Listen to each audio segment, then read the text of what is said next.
Well, tonight I want to work on the old Jaguar. Put a set of points and condenser in it. It's evil, nasty cold, and I can't help but stand here all the time. Can you blame me? The other night it got to like 3 degrees and I was a bit cold, so I didn't even come out and do anything. All today's just been windy and cold and wet. And tonight's not so windy, so I thought I'd come out and do something, but it's still awfully cold. This thing keeps me happy and warm, a little fan blowing the heat towards me. I'll just stay here for another 5 minutes and then I might go over there and work on a cold car. Yeah. Alright, I'm nice and warm. We'll go over here. We'll do some work to this. So, got to do the distributor that's down there. That's why these cars aren't so great in flood water, because the distributor's there and generally they have a fan there which puts water on the distributor and the car stops. There's a cool little thing Ed made. New type of choke for a Jaguar. It's just a throttle body basically. Oh, it is a throttle body. So yeah, quite a nice job he did. Just got to put a cable to it. Now there we go, I've stuffed another set of points in a condenser. So let's see if that makes a difference. Unless I haven't actually just told you what the problem is. The tacho seems to jump a little bit, or drop a little bit, and occasionally the engine just cuts out and cuts back in for a second or not even. So I just don't trust it. So you start with it, so the points, a loose wire, I've gone around and jiggled all the wires while it was running and nothing, or the tacho itself's on its way. So put points in, see if that makes any difference. If not, try another tacho, because I've got another one. If not, oh well, have to dive through all this Lucas crap and find out what the problem is. But it seems to be losing trigger. So we'll try it here, easiest thing. Let's see if those points even work or not. And the choke's not connected and it's bloody cold, so let's see what the old thing does.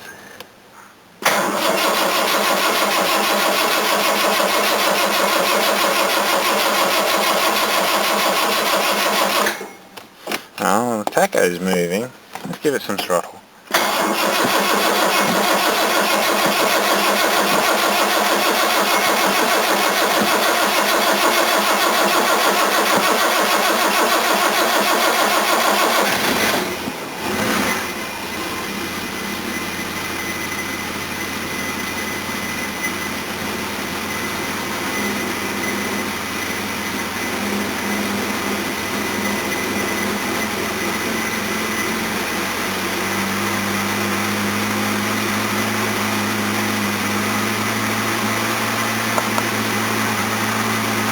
The oil must be nice and thick.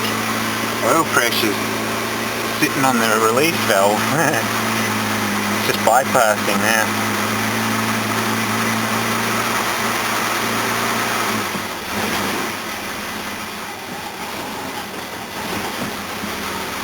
Thing's actually running pretty good for dead cold and no choke.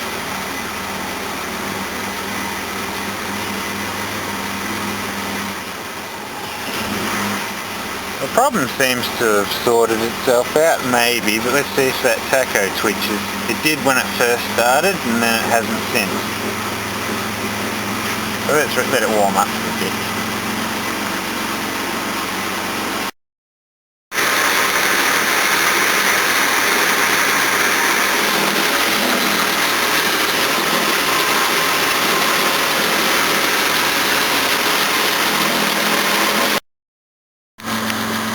Oh, it seems happy enough. Let's see if it messes up again and I'll just change the tacho. It's warmed up a bit now. I'll put it in gear and see what it does.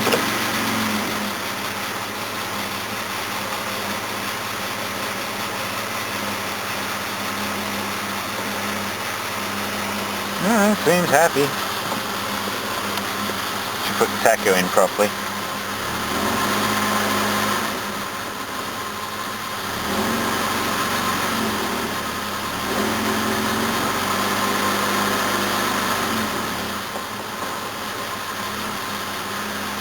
That's running incredible for a Series 1, I have to give it that. It's just been sitting here idling, it's not even warm properly. The carbies will still be stone cold. You can tell the oil pressure's still through the goddamn roof at idle. The fans haven't even cycled yet. Well, I'm happy with that. I trust it a little more now. I'll see you next time I drive it. Vehicle turn off. Excellent. Mega high compression and modern fuel don't go together. Cool. I might as well restart it and see if it plays up.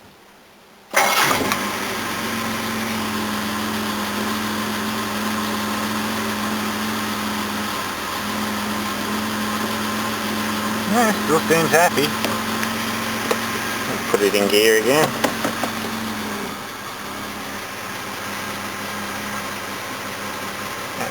There it goes, one little dip.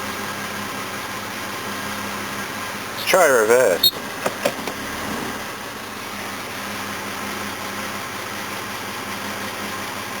That way the reverse lights are on and it takes a bit more power from the ignition. Yeah. Back to park.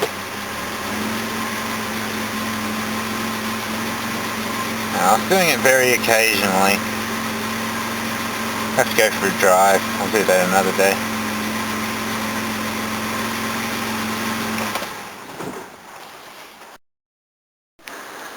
I've decided to leave the parkers on for about half an hour while it's not running. It's only my battery I'm killing, so it's all good. You can see that gauge is fogging up a bit, so I say it's got some moisture. So I'll start it in about half an hour and see how it goes.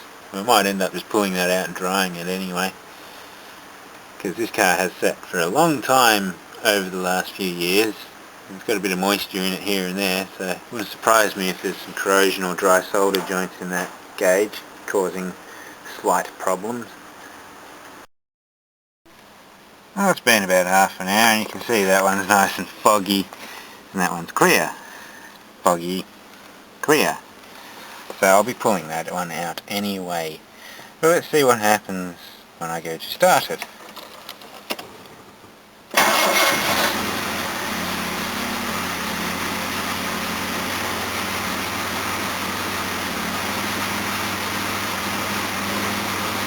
Should give it a little rev.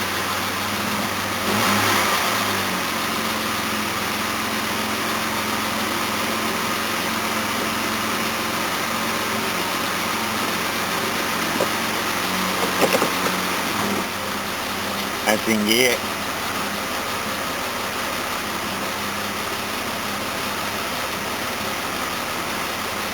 Seems better, but I'm still pulling it out and drying that gauge and just checking inside of it.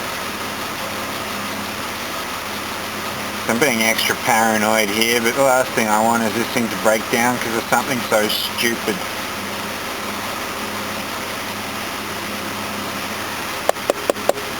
Oh, it seems happy.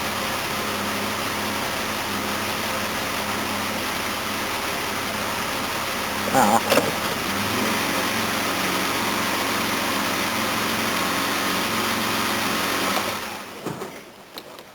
Better pull that out then. I got it all apart and it looks okay on the inside. So the way these tachos work is you have power for ignition running through that white wire, through that little coil and back out the white wire. So the little coil makes its own power for the tacho to work. And the green wire is the trigger wire for the ignition, like the negative trigger from the points. And it just goes through some circuitry and just pulses a magnetic field which makes the needle move. But what I was thinking is right near that trim pot thing there, that's where the trigger wire comes through. Now, if there's enough moisture in there, you see that trace running near the metal housing? I can't point because I'm holding two things. But that could have been enough to cause a little arc over there and short out the ignition momentarily. So I'll clean this all up, get all the moisture out of it and see how it goes. So it would have been enough to make it jump as well, or stop reading for a second. Yeah, it should be as simple as that. So just they're dry, I'll just clean that up, make sure there's no dust and grit on that between the trace and the metal, and it should all be good.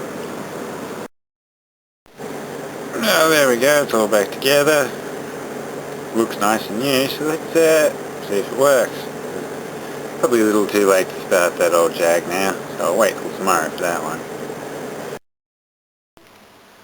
There we go, that's in. That looks better than the other gauge now. Now I'll test drive it tomorrow and see how it goes.